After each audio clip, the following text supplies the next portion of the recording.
ingat banget buku itu menjelaskan bahwa Trinitas itu bohong, bahwa Yesus itu bukan Tuhan, bukan anak Allah, tapi utusan Allah. Ternyata di dalam buku itu Allah mengutus nabinya, termasuk Nabi Isa. Nah, di situ Nabi Isa dalam kurung Yesus Kristus. Saya suka kalau lagi diem ya, suka merenung ya. Terus iya ya, dulu kan benci banget sama agama Islam, kenapa jadi masuk agama Islam?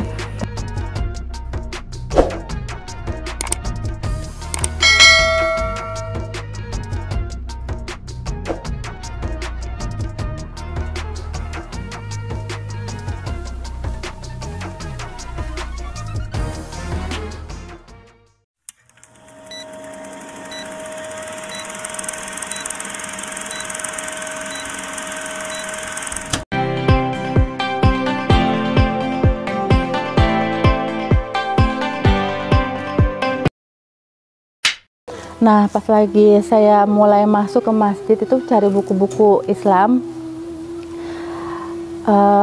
ada tuh datang tuh yang ibu-ibu tadi tuh, terus Mbak, dari tadi saya perhatikan tujuannya mau apa ke masjid ini, mau cari siapa, mau ketemu siapa. Terus itu saya dalam hati gini, oh gini Bu, boleh bantu saya? Iya boleh dibantu. Boleh nggak saya dipertemukan dengan orang yang bisa menjelaskan ke saya Tuhannya dalam agama Islam tuh bagaimana dan seperti apa sih? Gitu. Terus habis itu siap ya, tangan saya udah digenggam, udah salaman gini, Umi sempet, saya sebelum genggam saya sempat nangis karena muka mama sama bapak tuh terus kayak muter aja gitu. Terus habis itu saya sempat nangis, terus habis itu nggak apa-apa, nangis bahagia karena terus habis itu siap ya, tangan saya udah digenggam, udah salaman gini, Umi sempet, saya sebelum genggam saya sempat nangis karena muka mama sama bapak tuh terus kayak muter aja gitu. Terus habis itu saya sempat nangis, terus habis itu nggak apa-apa, nangis bahagia karena Lita itu akan lahir lagi seperti bayi yang baru lahir, akan dibersihkan dosa-dosanya. Itu dalam hati saya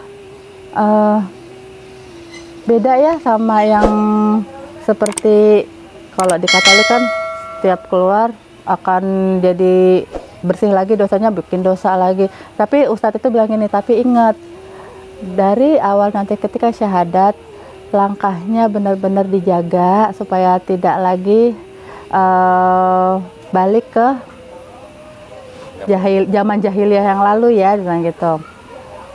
Terus itu iya Pak gitu, udah saya digenggam tangannya, saya syahadat itu. Pertama kan masih belum, saya dituntun syahadatnya sama Umi bisikin di telinga saya, asyhadu alla gitu, kayak gitu, asyhadu alla ilaha illallah. Yang saya ingat banget buku itu menjelaskan bahwa Trinitas itu bohong, bahwa Yesus itu bukan Tuhan, bukan anak Allah, tapi utusan Allah.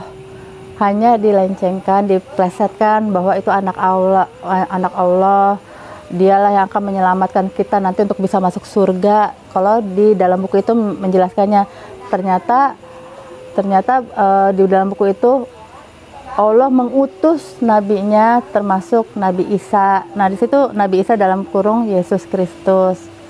Karena Umi Misel itu setelah saya syahadat, dia benar-benar gamblang menjelaskan. Jadi setelah saya syahadat, saya dipeluk, lalu di dalam masjid itu Umi benar-benar beberin, Lit, sekarang kita sudah seiman.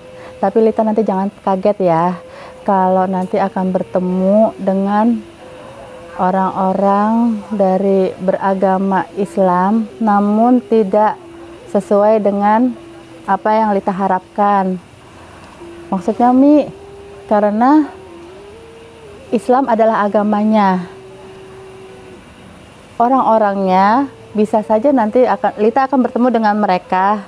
Suatu saat nanti akan bertemu dengan orang yang beragama Islam, mungkin nanti akan nyakitin Lita, akan melukai perasaan, atau akan bully. Dari agama Islam tuh bukan agamanya yang menyakiti, tapi memang orangnya yang belum Jadi istilahnya Umi kamu jangan kaget ya, kamu akan bertemu dengan agama Islam, tapi belum tentu pemahaman agamanya mengajarkan Islam itu seperti apa gitu. Memang saya udah siap dengan penjelasan Umi seperti itu, karena saya dulu aktivis di gereja. Jadi saya suka melihat setiap tahun di gereja itu menjelang Natal, lalu menjelang malam tahun baru, itu kan banyak tuh pengemis-pengemis, maaf ya, yang pakai jilbab gitu ya. Itu mereka duduk sepanjang pelataran parkiran gereja, itu minta-minta atau bagaimana. Itu saya sempat terus, agama Islam bisanya cuma minta-minta aja, kayak nggak ada usahanya aja sih gitu. Tapi saya waktu syahadat tuh saya langsung merasa, ya Allah gitu. Saya dulu pernah menghujat orang-orang agama Islam gitu. Sempat saya tuh sudah gitu waktu pemboman setiap malam Natal dan malam Tahun Baru kan pasti dibilang teroris dari agama Islam. Itu saya sempat juga nggak mau, takut masuk agama Islam, jangan-jangan nanti saya jadi saudaranya saudara mereka itu, saudara-saudara teroris itu yang ngebom itu. Saya sempat begitu. Nah itu saya sempat saya suka kalau lagi diam ya suka merenung ya, terus iya ya dulu kan benci banget sama agama Islam, kenapa jadi masuk agama Islam. Tapi memang saya langsung gini, ya Allah, ternyata Allah tuh baik, saya dalam hati saya gitu. Kan Umi kan udah jelasin agama Islam itu baik, Lid, semuanya. Agama itu baik semuanya, tergantung orangnya bagaimana mereka menjalankan agama itu sendiri. Jadi Lita jangan menyalahkan agamanya. Semua agama memberikan ajaran yang baik. Ya, jadi kalau Lita ketemu kayak teroris atau bagaimana, itu kadang saya kan suka ngerenung, ya sih agamanya nggak salah, orang-orangnya yang melenceng. Jadi saya nggak pernah menyalahkan agama. Maaf, saya setelah syahadat itu sebenarnya saya sudah menikah. Jadi saya itu menikah muda. Jadi selama semasa kuliah itu lulus kuliah langsung saya nggak cari kerja, langsung nikah, langsung punya anak. Sekarang anak saya usianya nanti September 20 tahun. Jadi dengan keluarga itu dalam kondisi saya tuh lagi renggang hubungan rumah tangga saya, karena dia tidak nuntun saya, dalam artian setiap masuk ke gereja mau ibadah sama-sama saya dilepas sendiri.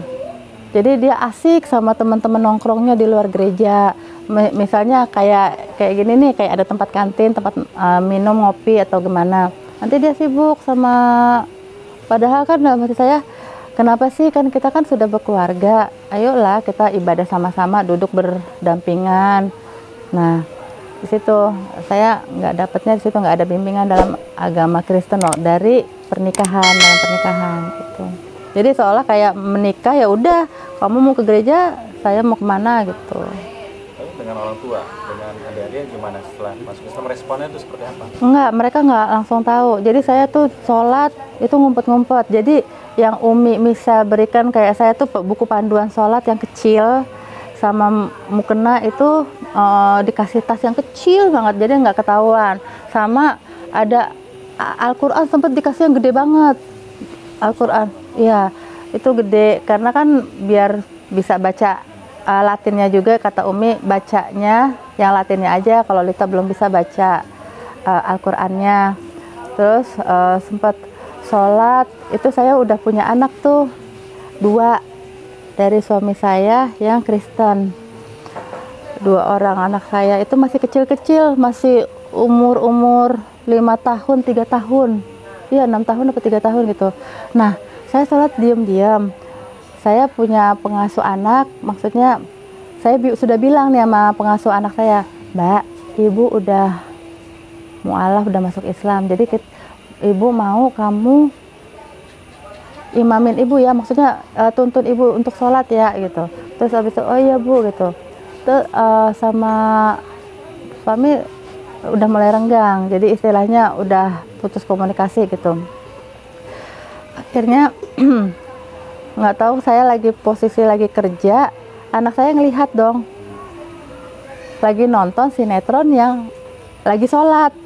Nah, anak saya tuh ngomong, "Opung, itu kayak mama itu pakai baju kudung-kudung putih," gitu. Terus mama juga tunduk-tunduk, itu suka di lantai, gitu.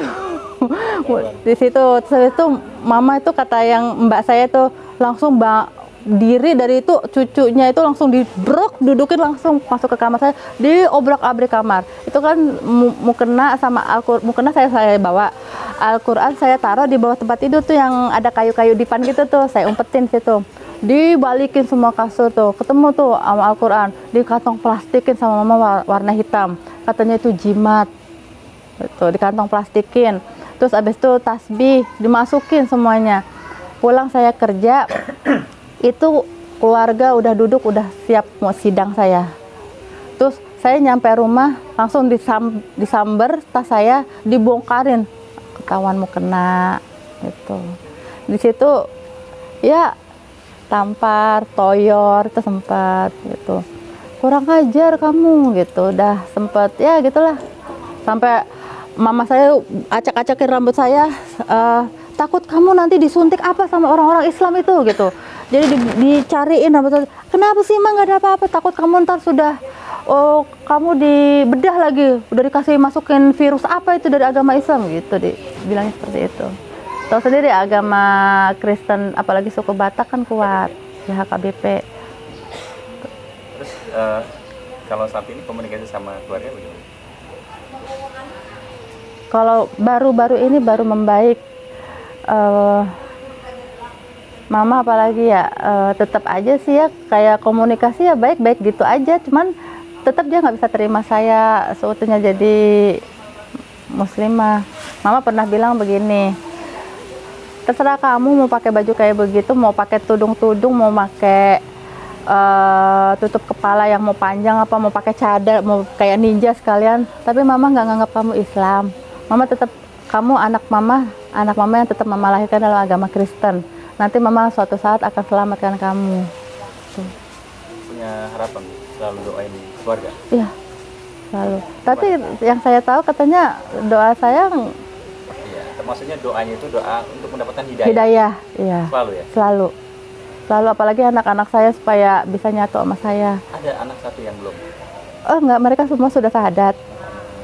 Mereka semua sudah muslim, sudah sunat juga. Cuman saat ini mereka ikut sama opungnya karena alasannya nggak setuju saya menikah lagi gitu. Jadi prinsipnya keluarga saya, ya udah terserah kamu mau Islam tapi nggak usah nikah lagi, nggak mau nanti sama orang Islam kamu malah makin dihancurkan gitu. Punya pengalaman yang paling berat nggak yang ibu ketika proses setelah syahadat sampai sekarang nih, ujian keimanan ya, khususnya punya yang berat nggak? Sampai mungkin udahlah pasrah gitu, pernah ya? Pernah. Apa tuh Bu? Silakan. Berulang-ulang kali malahan, malah sampai mau sempat balik karena udah putus asa. Jujur aja, yang apa namanya, yang sekarang yang anak saya ini, apa namanya, kan tadi saya kan nikah sama yang Batak Kristen, punya anak 2 orang tuh laki-laki. Terus saya nikah, setelah itu saya sempat jeda sekitar 7 tahun nggak menikah, baru ketemu sama bapaknya yang sekarang nih. Nah, saya udah wanti-wanti kalau memang saya dikecewakan dalam rumah tangga yang sudah beragama Islam. Saya ingat banget omongan Umi Michelle, Lita, bukan agamanya yang salah, orangnya. Saya sempat nangis sama Umi Michelle, Umi bagaimana ini, kok saya mau ditinggalin, saya mau dicerai gitu kan ya. Terus saya mendingan balik aja sama mama, saya bilang gitu. Sempat putus asa, saya nggak mau, saya nggak percaya lagi sama agama Islam, buktinya dia aja ninggalin saya. Terus saya sempat frustasi, saya sempat buka jilbab. Terus habis itu saya sempat bergaya lagi, kayak mau ke gereja, saya gerai rambut saya dandan lagi pakai baju waktu saya gereja, saya buka lagi. Itu sempat saya pernah kayak begitu, karena bermasalah dalam rumah tangga saya yang agama Islam. Gitu. Apa yang bikin balik lagi Ibu jadi taat lagi, jadi sadar lagi tuh?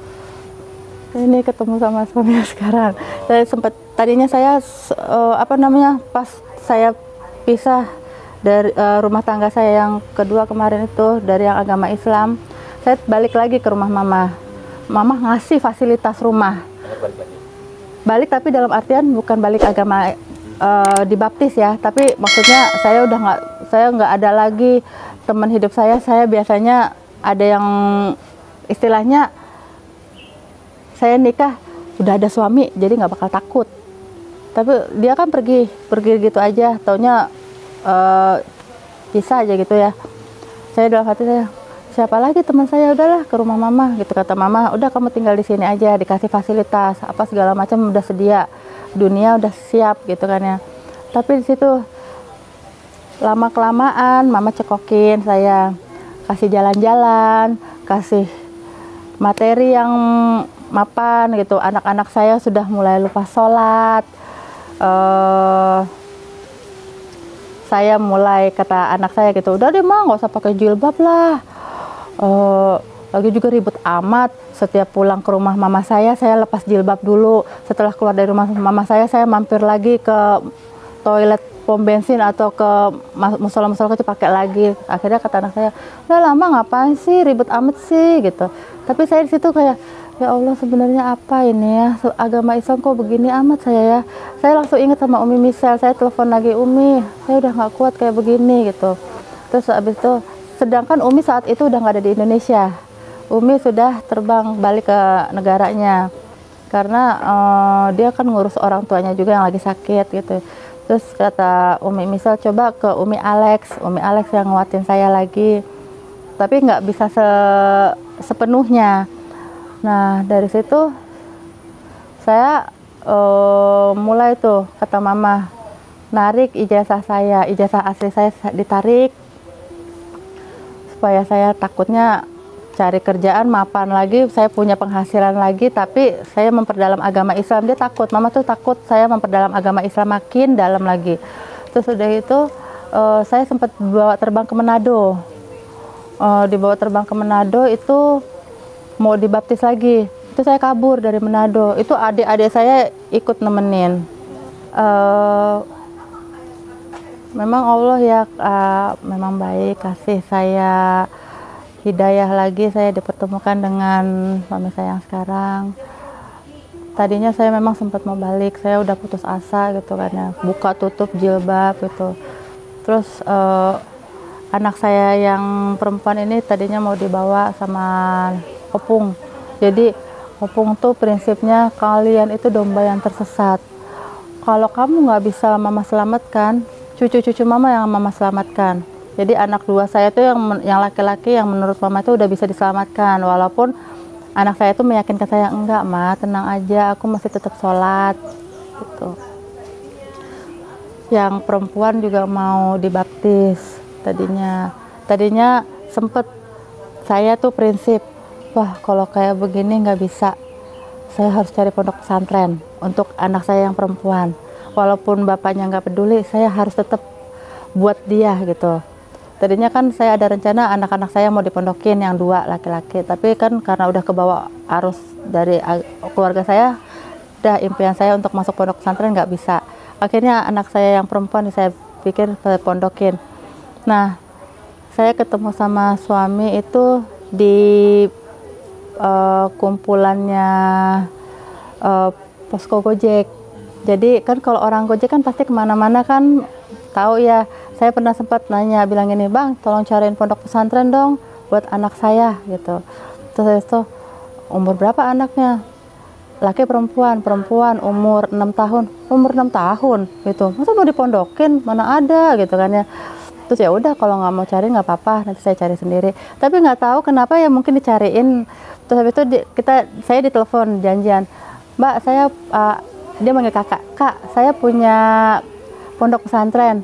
Mau lihat-lihat nggak, lihat-lihat aja dulu gitu, bawa aja anaknya. Saya nggak bawa anak waktu itu kan takutnya nanti kan merasa bagaimana ya, kayak mau ditaruh, karena image-nya orang tentang pondok itu kan pasti nggak peduli anak dibiarin gitu kan ya. Terus habis itu saya memang dikasih pemahaman tentang pondok itu seperti apa sama suami. Akhirnya saya datang ke sini. Waktu itu pertama bukan di pondok ini dulu, di deket Darul Quran tuh ada pondok-pondok kecil di sekitar pondok Darul Quran. Itu saya cari, kalau kayaknya enggak ya, nggak cocok ya. Akhirnya ke sini, saya lihat ada anak-anak kecil, cocok juga nih buat anak saya. Akhirnya saya udah saya ketemu sama Umi, ketemu sama Buya. Habis itu ya udah bawa aja anaknya ke sini, nggak apa-apa, nanti sambil main-main aja, nggak langsung, jangan ditaruh di situ. Ibu juga bisa nginep di sini, nemenin anak dulu sehari 2 hari gitu. Awalnya seperti itu. Nah, setelah itu saya daftarin anak, sudah saya daftarin. Saya sempat pesan sama Umi, saya dari Nasrani sebelumnya, saya mau anak saya dididik dalam agama Islam, tolong bantu saya untuk amanah, kalau ada yang ambil jangan sampai dikasih ya Mi gitu. Sempat anak saya diambil sama mama, jadi mama datang sama abang-abangnya pakai jilbab, pakai kerudungan, pura-puranya mau ngajak jajan.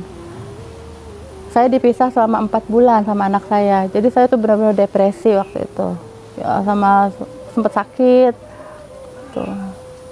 Akhirnya sama Umi Buya mungkin ngeliat saya kondisi saya seperti itu ya, Umi Buya bilang, ya udah kamu tinggal di sini. Dulu kan saya udah nikah sama suami di Karawaci tinggal. Saya bolak-balik dipanggil ke sini untuk nyari anak saya, kelihatan capek. Kata Umi Buya, udah Ibu Lita tinggal di sini aja, itu ada kamar kosong, nanti kita ini bantu kami di sini ya untuk ngajar anak-anak seperti itu. Sampai sekarang. Alhamdulillah SD IT. Memang benar ya, istiqomah itu memang penting banget, istiqomah yang terus menerus. Jadi saya ingat pesan Umi Michelle, Lita istiqomah, istiqomah terus, istiqomah ya Lit. Walaupun kadang-kadang hati kita ingin, tetap ingat Allah itu sayang sama Lita. Allah itu memang tidak tidur, Allah itu nggak mau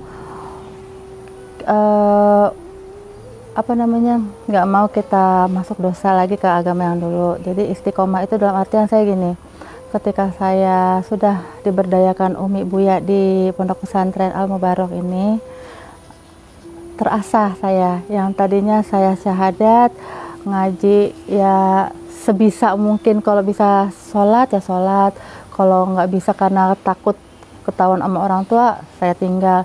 Di sini benar-benar saya kayak ada alurnya gitu. Jadi apalagi suami ya, dulu saya nggak pernah diajarin namanya bacaan sholat, bacaan berwudu, bagaimana tata cara dari mandi, dari sikat gigi juga, dari kita ada di dalam kamar mandi seperti apa, nggak boleh apa-apa gitu. Saya banyak tahu di sini, banyak tahu juga dari suami gitu. Jadi kalau menurut saya sampai sekarang, saya setelah menjadi muslimah dari tahun 2007 baru terasa di 2 tahun belakangan ini gitu. Semuanya teralur, istiqomah saya yang tadinya sempat memundur, oh ya istiqomah lagi, diingatkan sama suami. Banyak merasakan perubahan dalam hidup setelah menjadi seorang muslimah, itu berkat Allah hadirkan hidayah karena kasih sayangnya kepada saya. Allah benar-benar baik, memang benar-benar baik, karena saya dipertemukan dengan orang-orang yang baik, karena sudah ada tertulis orang baik akan dipertemukan dengan orang yang baik. Jadi saya sangat bersyukur bisa bertemu dengan Umi Michelle Solde, Umi Alex. Beliau adalah guru saya dalam mencari keimanan. Kemudian saya juga bersyukur bisa dipertemukan dengan suami saya yang sekarang. Saya bisa bacaan sholat dari beliau, mulai bisa ngaji dari beliau. Tadinya ikro belentang-belentong, itu benar-benar dari suami saya. Terus kepada Buya Hidup Indrawan, Umi Mukminah yang sudah memberikan saya tempat yang indah di Pondok Pesantren Al Mubarak ini. Saya bisa berkarya, saya bisa diberdayakan, insya Allah dengan saya berada di tempat Al Mubarak, saya bisa semakin menguatkan iman saya dan selalu istiqomah. Dan juga saya juga sangat bersyukur bisa dipertemukan dengan sahabat saya, namanya saya lupa karena saya sempat mau menjauh dari dia, tapi dari buku itu saya dipertemukan lagi sama Allah melalui Ummu Misal, buku Ustazah Irna Handono mengupas Qul Huwallahu Ahad.